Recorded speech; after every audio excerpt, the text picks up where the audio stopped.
এই আজকের হেডলাইন দিবার জাউরা এমপি। পলাবো না শেখের বেটি পলায় না।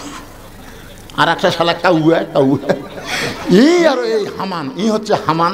হাসিনা যদি ফেরাউন হয়, কাদের হলো হামান? ধরে এই শালা হামান, আর মাজা চলে না। মাইক পালি কয় খেলা হবে খেলবার গেলে মাজা থাকা লাগবে না পাগলা, মাজা ছাড়া খেলা যায়? আল্লাহ বললেন জাকারিয়া, আদমকে আমি দুনিয়াতে পাঠাইছি বাপ মা ছাড়া, আর ঈসাকে পাঠালাম বাপ ছাড়া।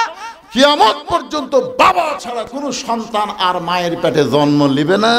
যদি জন্ম নেয় বুঝবে ওইটা অবৈধ সন্তান। আপনারা বলেন তো, বাবা ছাড়া কোনো সন্তান এটা কি বৈধ না অবৈধ? তাহলে ভোট ছাড়া তারা এমপি, এরা বৈধ না অবৈধ? এই হিসাবে 15.5 বছর যেগুলো এমপি ছিল এদের নাম হলো জাউরা এমপি। কথা কন না কেন? 5 তলার উপর তলা শুয়ে থেকে এ বাড়ি আমার, 1.5 লাখ টাকার খাটের ওপরে 12,000 টাকার কম্বল গাওয়ার দেখো, আমার বাড়ি আমার ঘর, আমার নামাইকে ওরে তোমার চাদর দেয়, আমাকে নামাবি কে? রাত 3টার সময় একটা ভূমিকম্প। দেখেন কি কম্প না, খুব জোরে বলে ওই সিয়াসন পায়ে এত ফোর্সে নামছে ভাই, কম্বলের মধ্যে লঙ্গি খুলে আছে, ওটাও পরার টাইম নেই, একে ন্যাংটা হয়ে নামছে। ফেরেশতা বলতেছে আল্লাহ নামাইলা তাই বলে ন্যাংটা করে। আল্লাহ অহংকার করিস না রে। 41 সাল পর্যন্ত 1 লক্ষণ সে ন্যাংটা হয়ে নামে পলাছে, আর একটা পলালো হাসিনা। ধরে কোন কথা ঠিক কিনা? তার গোষ্ঠী শুদ্ধে। আমরা বাংলাদেশ এমন একটা জায়গায় আমাদের অবস্থান, যার 3 দিকে হচ্ছে ভারত। জোরে কান, 3 দিকে কি? ভারত। আর একদিকে ফাঁকা আছে, সেই দিকে আছে সাগর। সেই দিকে কি? ভারতে যারা বসবাস করে তারা অধিকাংশই হলো হিন্দু। অধিকাংশই কি? হিন্দু। এই আমাদের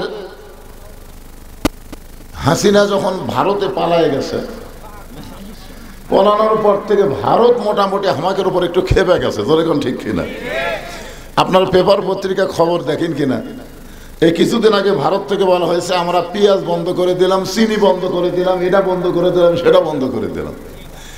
ওরা মনে করতেছে আমরা এইগুলো বন্ধ করে দিলে বাংলাদেশের লোকেরা না খেয়ে মরবে, ওদের ধারণা। আপনারা বলেন আমরা কি ভগবানের দিকে তাকায় আছি না আল্লাহর দিকে? হিন্দুরা যে ভগবানকে বিশ্বাস করে, আপনারা বলেন তো সেই ভগবানের কোনো অস্তিত্ব আছে? নাই, নাই। কারণ একটাই মাত্র ধর্ম। অনেকে বলে সমস্ত ধর্মের ভিতরে শ্রেষ্ঠ ধর্মের নাম কি? এই কথাটা বলা হচ্ছে কবিরা গুনাহ। মানে সমস্ত ধর্মের মধ্যে ইসলামকে শ্রেষ্ঠ বলা যাবে না, কারণ ইসলামই একমাত্র ধর্ম, অন্য কোনো ধর্মই নাই। ধরে কোন কথা ঠিক কিনা? এই কথাকে আমার না আল্লাহ? আল্লাহ কোরআনে বলেছেন অমাইয়াবতাগি গায়রাল ইসলাম দীনান ফালা ইউকবালা মিনহু। এই আয়াতের বাংলা অর্থ হলো ইসলাম ছাড়া অন্য কোনো ধর্মকে যদি গ্রহণ করে এইটা আল্লাহর দরবারে কবুল হবে না। আল্লাহর কাছে কবুলযোগ্য একমাত্র ধর্মের নাম কি? আর সেই ধর্মকে আমরা গ্রহণ করেছি। ধরে কোন ঠিক কিনা? আর ভগবানের জাতেরা আমাকে নাকি রিজিক বন্ধ করে দিবে। আল্লাহ কি বলেছেন? ওমা মিন দাব্বাতিন ফিল আরদি ইল্লা আলাল্লাহি রিজকুহা। পৃথিবীতে এমন কোন বিচরণশীল প্রাণী নাই যার রিজিকের ব্যবস্থা আল্লাহ করেনি। ধরে কোন সুবহানাল্লাহ। তাহলে সব প্রাণী রিজিক যদি আল্লাহই দেয়, তাহলে আমরা মুসলমান, আমাদের রিজিক কে দিবে? করে বলেন। সে ভারত অবশ্য মাঝে মধ্যে হুমকি মারতেছে, আজকেও একটা মারছে, আপনারা জানেন। আজকের হুমকি কি? জি হুজুর, কি দেখো আপনি বলেন। আজকের হুমকি হচ্ছে অতি সত্তর, মানে খুব শীঘ্রই বাংলাদেশকে ওরা দখল করে নিবার চায়। দেখছেন? আসলে হাসিনার সময় কিন্তু এরা বাংলাদেশকে অঙ্গরাজ্য বানাইছিল। ধরে কোন ঠিক কিনা? কিন্তু ডক্টর ইউনূস আসার পরে ওদের সেটাই গুড়েই বালি, যাকে বলা হয় গুড়ে বালি, মানে ওইটার হচ্ছে না। কারণ ডক্টর ইউনূস ঘোষণা করেছে ভারতের সমস্ত চ্যানেল বাংলাদেশ বয়কট করে দিল। আসলে মানুষ যাই হোক, নামটা তো একটা নবীর নাম, ধরে কোন কথা ঠিক কিনা?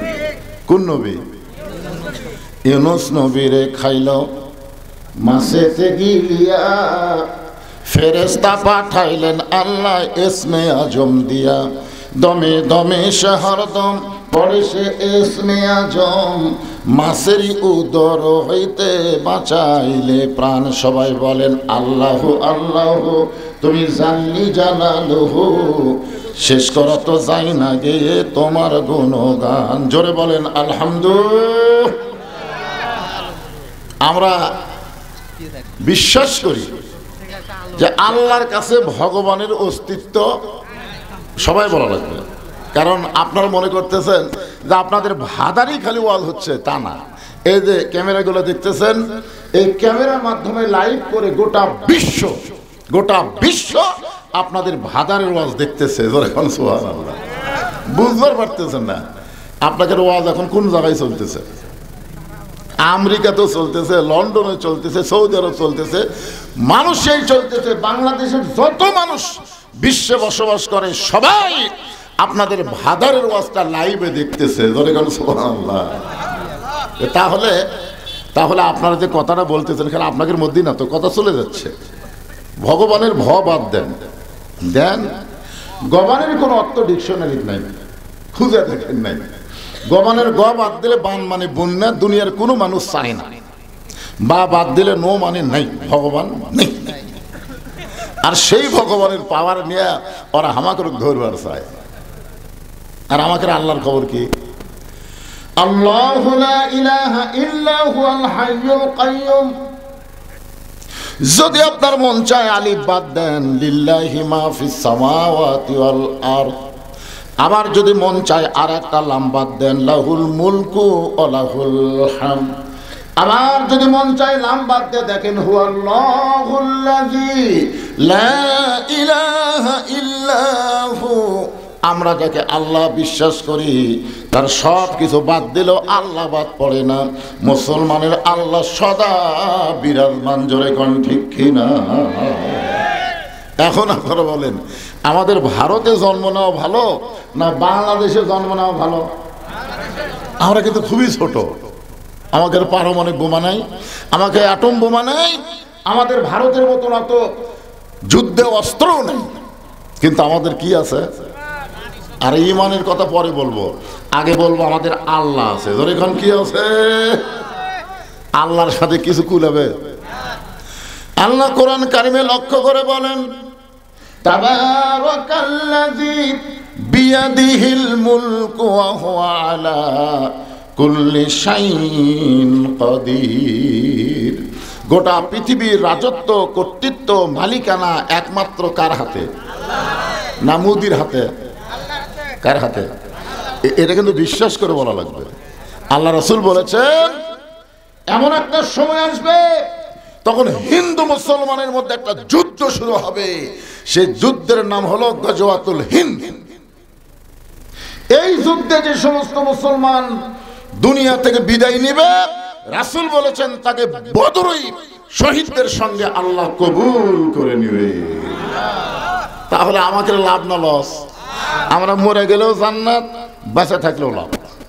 আর হিন্দুদের খবর কি? মরে গেলে। এই জন্য মুসলমান কোনো কিছুকেই ভয় করে না, কারণ মুসলমান বিশ্বাস করে মিনহা খালাকনাকুম অফিহা নুয়ুদিকুম অমিনহা নুখরিজুকুম তারাতান উখরা। আল্লাহু আকবার। আমরা আল্লাহর প্রশংসা কেন করব? আপনারা একজন বললেন আল্লাহ সুস্থ রাখছে তাই না, এটাও কারণ, কিন্তু এক নম্বর কারণ হলো আল্লাহ দয়া করে, রহম করে আমাদেরকে মুসলমানের ঘরে মুসলমান হিসাবে কবুল করেছেন। যদি হিন্দুর ঘরে পাঠাতো তাহলে আমাদের অবস্থাটা কি হতো? যদি ইহুদি খ্রিস্টানদের ঘরে আল্লাহ পাঠাতো, আমাদের করার কিছু আছে? কিন্তু আল্লাহ ওই সকল ঘরে না পাঠায় সরাসরি আমাদেরকে মুসলমানের ঘরে কবুল করেছেন। খুশি না বেজার? তাহলে জবান খুলে বলি আলহামদুলিল্লাহ। এখানে কোনো গল্প করা চলবে না, একে কোনো কথা চলবে না বাজান। আছেন আমার মুক্তার, আছেন আমার ব্যারিস্টার, শেষ বিচারের হাইকোর্টেতে তিনি আমায় করবেন পার। আমি পাপী রাসূল জাবিন্দার। আমাদের ভাগ্য কত ভালো। রাসূল বলেছেন কেউ যদি সারা জীবন পাপ করে আর মৃত্যুর সময় যদি ঈমানের সাথে মৃত্যুবরণ করতে পারে, আমি রাসূল ওয়াদা দিয়ে দিলাম তাকে জান্নাতে না নিয়ে আমি রাসূল জান্নাতে যাব না। চিন্তা করছেন যে সারা জীবন যদি আমরা পাপ করি আর মরার সময় যদি ঈমানের সাথে বিদায় নেই, রাসূল আমাদের উকিল হবেন, আমাদের ব্যারিস্টার হবেন, আল্লাহর সামনে আমাদের ওকালতি করে আমাদেরকে জামিন করে জান্নাতে পৌঁছে দিবে। এমন একজন নবী পাওয়াতে খুশি না বেজার? এখন আপনাদের কাছে আমার প্রশ্ন হলো, আমাদের নবী কি শুধুই নবী? না না না, আমরা কিন্তু দরুদ শরীফের মধ্যে আরবিতে বলে দিছি, বাংলাতে হয়তো বোঝেননি। আল্লাহুম্মা সাল্লি আলা সাইয়্যিদিনা মুহাম্মদ। কি বলছেন? না না না, এই যে সাইয়্যিদিনা শব্দের অর্থ কি? আচ্ছা, এই সর্দার না কয়ে নেতা কোয়া যায় না? সর্দার একটু ছোট ছোট মনে হয়, এই লোকটা গ্রামের সর্দার না, নেতা বলে একটু বেশি পাওয়ারফুল মনে হয় না? তা আমাদের নবী কি সর্দার না নেতা? কেমন নেতা? আমার নেতা, তোমার নেতা। যারা না বলে মুখ বন্ধ করে থাকলেন, থাকেন, কোনো অসুবিধা নেই। অসুবিধা আপনার। এই একটা স্লোগানে হয়তো আল্লাহ আপনাকে জান্নাতে কবুল করতে পারে। ধরে কোন পারে? কে পারে না? আপনি কি মনে করছেন নামাজ দিয়া, রোজা দিয়া, হজ দিয়ে আপনি জান্নাতে যাবেন? আল্লাহ কোরআনে বলেছে ওয়াবতাগু ইলাইহি ওসিলা, যে কোন একটা ওসিলায় আল্লাহ তোমাকে নাজাত দিয়ে দিব। ধরে কোন সুবহানাল্লাহ। আজকে যারা লেফের মধ্যে না ঢুইকা, তোষকের মধ্যে না ঢুইকা, এই ঠান্ডার মধ্যে, শীতের মধ্যে যারা জান্নাতের বাগানে আছেন, এই ওসিলা আল্লাহ আমাদের জান্নাত দিবার পারে। ধরে কোন পারে কি পারে না? মুসলমানের বাচ্চা মেলার মধ্যে কথা কয়, দেখছেন? মুসলমানের বাচ্চা, আরে আফসোস লাগে, আফসোস যে তুমি মুসলমানের সন্তান হয়ে আজকে কোরআনের মাহফিল বাদ দিয়ে তুমি মেলার মধ্যে গল্প করো। এত রাত এখনো তোমার মেলা শেষ হয়নি, কি বলেন? এই জন্যে এটা একটা ওসিলা হতে পারে। বিশ্বাস করতেছেন না নাকি? আচ্ছা, আল্লাহ কোরআনই বলেছেন ওয়াবতাগু ইলাইহি ওসিলা, আমি তোমাদের নাজাতের ব্যাপারে ওসিলা অন্বেষণ করবো। ধরে কোন সুবহানাল্লাহ। কারণ আল্লাহ তোমাকে জান্নাত দিবেই, দিবে না? দিবেই, কিন্তু কোন ওসিলাই দিবে? হতে পারে আজকের এই মাহফিলের ওসিলায়। এখানে অসংখ্য রহমতের ফেরেশতা, আপনাদের চাইতেও ফেরেশতা এখানে বেশি। কম না বেশি? এই যে আপনারা সবাই বসে আছেন, আমি বসে আছি, আমাদের প্রত্যেকের সাথে দুটো করে ফেরেশতা আছে, আছে না নাই? তাহলে এই হিসাবে তো ডবল। আমরা যা আছি ফেরেশতা তার ডবল। আর অসংখ্য ফেরেশতা আজকের এই সামিয়ানা থেকে আরশ পর্যন্ত দাঁড়িয়ে গেছে। ধরে কোন সুবহানাল্লাহ। এই ফেরেশতাগুলো যেন আমাদের পক্ষে সাক্ষী দেওয়ার পারে। আমরা হইচই করলে ফেরেশতারা মনে করবে যে আল ইনসান আশরাফুল মখলুকাত, আল্লাহর যত সৃষ্টি আছে সর্বশ্রেষ্ঠ সৃষ্টির নাম হলো মানুষ। ইনসান মানে মানুষ। আল্লাহর প্রশংসা করার কারণ হলো আল্লাহ আমাদেরকে ভাগ্য গুণে বিশ্ব নবীর উম্মত হিসাবে কবুল করেছেন। আর বিশ্ব নবীর উম্মত হওয়াতে আমাদের জান্নাত পাওয়া আল্লাহ সহজ করে দিয়েছে। প্রশংসা করব কার? মাশাআল্লাহ। আল্লাহর প্রশংসা করার আর একটা কারণ হলো এই যে দেখতেছে পবিত্র কোরআন। এখানে আজকে অবশ্য লেখছে ইসালে সওয়াব মাহফিল। ইসালে সওয়াব মানে কি? শেষে খাওয়া দাওয়া নাকি? না না, ইসালে সওয়াব লেখা থাকলে জনগণ বুঝবি খাওয়া আছে রে। আর যদি তাফসির মাহফিল দেয়, কয় না খালি এমনি এমনি। ইসালে সওয়াব শব্দের অর্থ হলো আমাদের আপনজন যারা দুনিয়া থেকে কবরে চলে গেছে তাদের রুহের মাগফিরাতে সওয়াব পৌঁছায় দেওয়া। বিশেষ করে এখানে একটা গোরস্থান, কবরস্থান। আমি বললাম যে ভাই গোটা পাড়ার কি এটা গোরস্থান? বলে না হুজুর, পারিবারিক কবর আছে, তবে আমরা এটা নতুন করে একটা সম্মিলিত গোরস্থান তৈরি করছি। আল্লাহ রাসূল কিন্তু পারিবারিক কবরকে পছন্দ করেন নাই, তিনি সম্মিলিত গোরস্থানকে পছন্দ করে সর্বপ্রথম আল্লাহ নবী নিজের হাতে যে গোরস্থান তৈরি করছে ওই গোরস্থানের নাম হয়েছে জান্নাতুল বাকি। নাম কি? জান্নাতুল বাকি। সাহাবীরা বললেন হুজুর সম্মিলিত গোরস্থানের মধ্যে লাভ কি? আল্লাহ রাসূল বুঝাই দিলেন এভাবে, মনে করেন আমি গরমের ভিতরে ওয়াজ করতেছি, গরম ওয়াজ করার কারণে আমার গাওটা খুব ঘেমে যাচ্ছে, তখন এক লোক দয়া করে পাকায় না আমাকে বাতাস করতেছে, শুধুমাত্র আমাকে লক্ষ্য করি কিন্তু বাতাস করতেছে, হুজুর বাতাসে একটু ঠান্ডা হবে, কিন্তু আমার আশেপাশে যারা আছে ওদেরকে কিন্তু লক্ষ্য করেনি। এখন আশেপাশে থাকার কারণে এরা কি বাতাস পাবে? এই দেখ আপনাদের গোটা গোরস্থানে যে একজন আল্লাহওয়ালা শুয়ে থাকে, ওই আল্লাহওয়ালার জন্য আল্লাহ যখন রহমতের দরজা খুলে দিবে প্রত্যেকটা কবর রহমতের একটা অংশ পাবে। সুবহানাল্লাহ। আর একলা একলা দিবেন, ভালো হলে ভালো, খারাপ হলে শেষ। আমরা সকলে মিলে মরার পরও একসঙ্গে থাকতার চাই, কি ভাই? এই জন্যই কিন্তু গোরস্থানকে লক্ষ্য করে আজকের মাহফিল। এখন আসেন কবরকে নিয়ে আমি আজকে আলোচনা করব, বেশি রাজনীতি করা যাবে না। এই গোলাম হোসেন যখন ওয়াজ করতেছিল, এক মেয়ে মানুষ, আমি যেখানে আছি ওখানে এক মেয়ে মানুষ বলছে আমাদের এই রাজনীতি করে, একটা মেয়ে মানুষ। আমি ওটা শুনে ভয় খাইছি ভাই, হায় হায়, এখনো হাসিনার মায়া আছে।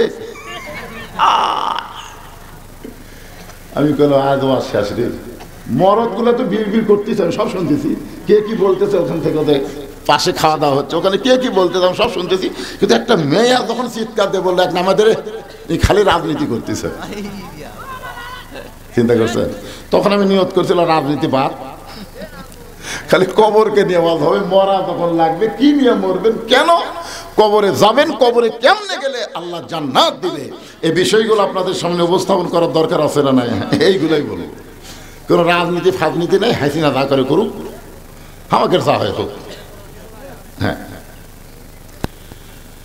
এই কারণে আমি একটা আয়াতে কারিমা তেলাওয়াত করেছি। আমাদের কাহালুতে কোনো মানুষ যখন মারা যায়, মরার খবর শুনেই সকলে বলে ইন্না লিল্লাহি ওয়া ইন্না ইলাইহি রাজিউন। আপনাদের শেরপুরের খবর কি?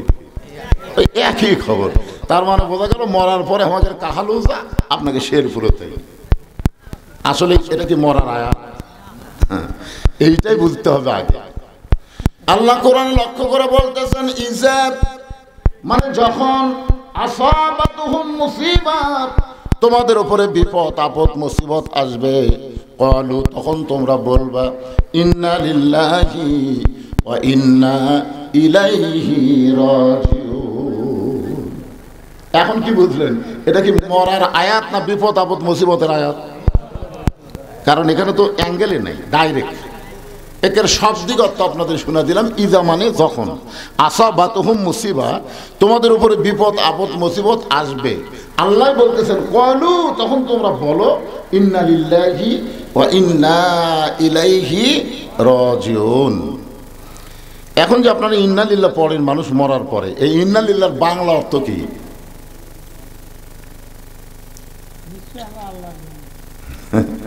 কিছুটা কইছে হয়েছে। আচ্ছা ঠিক আছে, আমি একটা গান গাই, দেখেন তো গান দিয়ে বুঝতে পারেন কিনা। এগুলো আসলে গান না, এগুলো হচ্ছে কোরআনেরই সুরে গানের আকারে আপনাদের সামনে উপস্থাপন করা। কোন বনের পাখি তুমি আইলারে কোন বনে, আবার কোন বনেতে যাইতে হবে পড়ছে নাকি মনে। বুঝতে পারছেন? আমি একটু সহজ করে দিই, আমরা কোথায় ছিলাম, আমরা কোথায় আসলাম, আবার কোথায় যাব। একজন ভাই বলতেছে আমরা জান্নাতে ছিলাম। জান্নাতে আপনি আসলেন? আদম আলাইহিস সালাম জান্নাতে ছিল। আদম আলাইহিস সালাম জান্নাতে ছিল। জান্নাতেই যদি থাকবে তাহলে কেন বললেন ওই গাছের কাছে যাইও না? জান্নাতের মধ্যে কোনো হুকুম থাকবে না। তো জান্নাতের শর্ত হলো আলা তাস্তাহি আনফুসুকুম, তোমার মন যা চাবে তুমি জান্নাতে তাই করতে পারবে। ধরে এখন সুবহানাল্লাহ। আদম আলাইহিস সালামকে আল্লাহ কি বলছেন? ওই গাছের কাছে যাইও না। তার মানে বোঝা গেল জান্নাতে হুকুম আছে, সব গাছের কাছে যাবা, ওটার কাছে যাওয়া হবে না। এর মানে বোঝা গেল ওটা জান্নাত নয়। জান্নাতে যাইতে গেলে শর্ত হলো ফাদখুলি ফি ইবাদি ওয়াদখুলি জান্নাতি। এই আয়াতের বাংলা অর্থ হলো তুমি যখন আল্লাহর ইবাদতকারী বান্দা হয়ে যাবে তুমি তখনই জান্নাতে প্রবেশ করবে। ইবাদত করা ছাড়া জান্নাতে প্রবেশ করা যাবে হ্যাঁ, একে ডাইরেক্ট ফাদখুলি ফি ইবাদি ওয়াদখুলি জান্নাতি। এখন আমরা বলবো আমরা জান্নাতে ছিলাম না, আমরা একটা জগতের মধ্যে ছিলাম। সে জগতের নাম হলো আলমে আরওয়াহ। আলমে আরওয়াহ, রুহের জগৎ। এই রুহের জগৎ থেকে আল্লাহ আমাদেরকে পাঠাইলো দুনিয়ার জগৎ।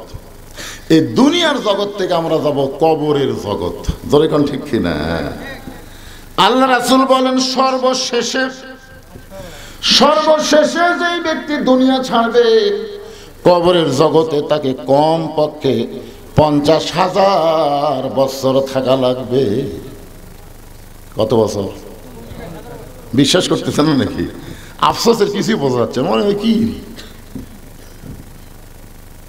সর্বশেষে যেই ব্যক্তি মৃত্যুবরণ করবে কবরের জগতে তাকে 50,000 বছর থাকা লাগবে। যে দুনিয়ার জগতে আমাদের কোনো কি নাই, নিশ্চয়তা আছে নাকি? আপনি যে 3তলা 4তলা বাড়ি বানাচ্ছেন আর বারবার ঘাট কাট করে দেখতেছেন, কি দেখো ভাই? রড বার করে রাখছি, হুজুর আর একতলা করবো, আর দুই কান্দের ফেরেশতা কয় পাগলা উপর দিকে তাকাস না রে, তোর বাড়ি 3তলা না, তোমার জায়গা হলো নিচতলা। ধরে কোন কি তলা? নিচতলা। একতলা না, নিচতলা মানে কি? আন্ডারগ্রাউন্ড। এখন নিচ তলায় যদি আমরা যাওয়ার চাই, আল্লাহ বলেছেন কোনো সমস্যা নাই। ইয়া আইয়ুহাল্লাযীনা আমানুত্তাকুল্লাহা হাক্কা তুকাতিহি ওয়া লা তামুতুন্না ইল্লা ওয়া আনতুম মুসলিমুন।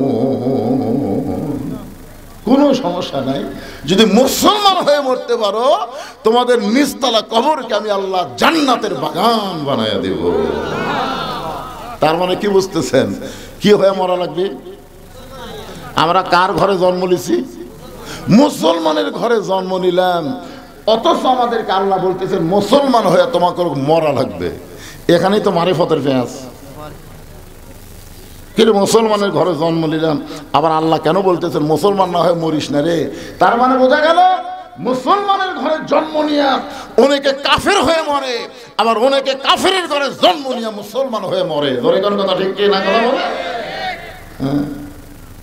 মুসলমানের ঘরে জন্ম নিয়ে কোরআনের কথা বললে কয় রাজনীতি করতেছে। ওই কি মুসলমান? আল্লাহর কোরআনের আইন বাংলাদেশে চালু হবে, এই কথা শোনার পরে তার কলিজার মধ্যে কষ্ট হয়, বুঝবেন ও মুসলমান না, ও হলো মুনাফিক নম্বর 1। জোরে কোন কথা ঠিক কিনা? 1 নম্বর মুনাফিক। নবীর পিছনে নামাজ পড়ে, নবী হলেন ইমাম, সামনে কাতারের মুসল্লি, পাগড়ি ঠিক আছে, দাড়ি ঠিক আছে, জুব্বা ঠিক আছে, সব 1 নম্বর। কিন্তু কোরআনের একটা আয়াত যখন নাজিল হলো তখনই ওই ধরা খেল। আর টুপি পাগড়ি জুব্বার মধ্যে যে কি মাল লুকাইছিল এটা আগে নবী বুঝবার পারেনি, কিন্তু যখন কোরআনে একটা আয়াত নাজিল হয়েছে তখন এই ধরা খাচ্ছে। আয়াতটা হলো ইয়া আইয়ুহান নাবিয়্যু হারজিল মুমিনিনা আলাল কিতাল। ওগো নবী, যাদেরকে কাতারবদ্ধ করে জামাত নামাজ আদায় করতেছেন তাদেরকে কাফের বেঈমানদের বিরুদ্ধে সৈন্য হিসাবে গড়ে তোলেন, কারণ যে কোনো সময় মক্কার কাফেররা মদিনা আক্রমণ করতে পারে, আর মদিনা আক্রমণ করলে আপনি নামাজ দিয়া রোজা দিয়া মদিনা রক্ষা করতে পারবেন না। ওই কাফেরদের বিরুদ্ধে অস্ত্র ধরা লাগবে। কার কথা? আল্লাহর কথা। এই আয়াত যখন নবী সাহাবীদের সামনে বললেন, এই সামনে কাতারের মুসল্লি ওই মন খারাপ করে নবীকে বলতেছে, হুজুর এটা না গন্ডগোলের আয়াত। আপনারা বলেন এটা গন্ডগোলের আয়াত। আজকে যদি ভারতেরা বাংলাদেশকে আক্রমণ করে, আমরা তখন মসজিদে যাই বলব দোয়া করবো, আল্লাহ আল্লাহ আল্লাহ ভারতের হাত থেকে আমাদের দেশকে রক্ষা করো আল্লাহ। এই দোয়া করার টাইম আছে?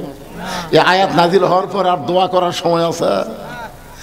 যার যা আছে ইমানের বলে বলিয়ান হয়ে হিন্দুদের বিরুদ্ধে যুদ্ধ করা লাগবে। ধরে কোন কথা ঠিক না? এই আয়াত যদি মক্কার কাফেররা মদিনা আক্রমণ করতে আসে, আপনি দোয়া দিয়ে, দরুদ দিয়ে, নামাজ দিয়ে, রোজা দিয়ে আপনি মদিনা রক্ষা করতে পারবেন না, বরং ওদের বিরুদ্ধে অস্ত্র ধরা লাগবে। এ কথা কার? এখন এই জুব্বালা কি কয়? আজকে যারা বলতেছে রাজনীতি করতেছে, এরা কি এই একই মাল।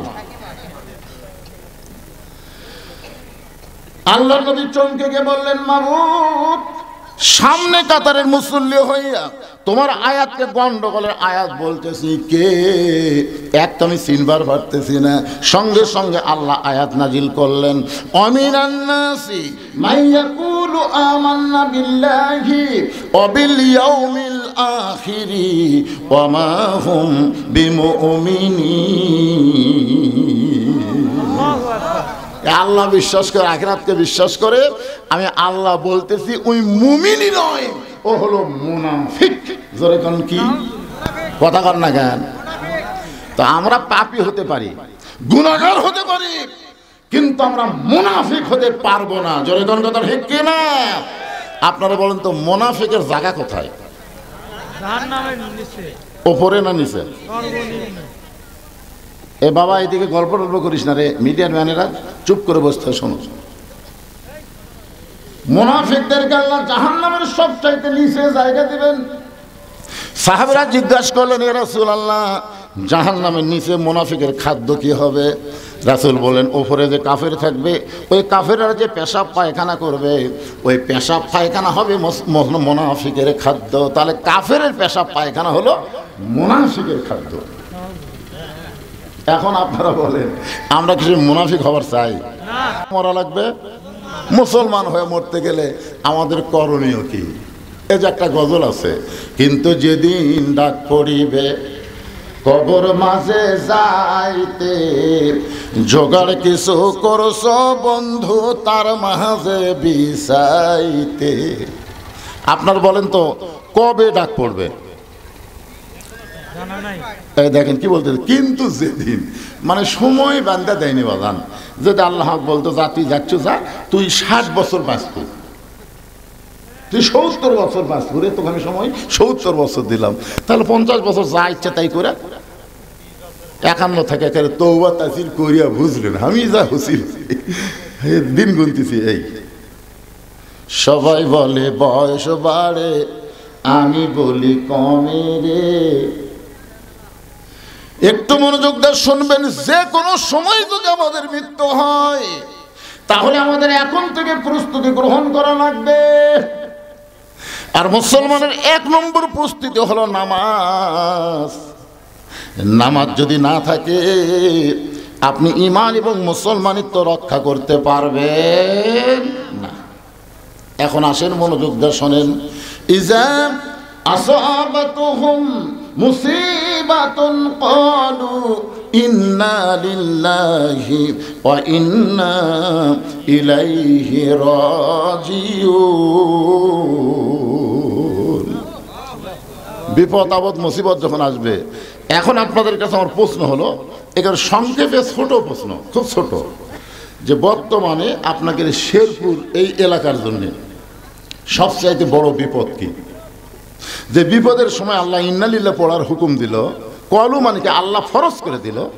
এখন আপনারা বলেন আপনাদের এলাকায় সবচাইতে বড় বিপদের নাম কি?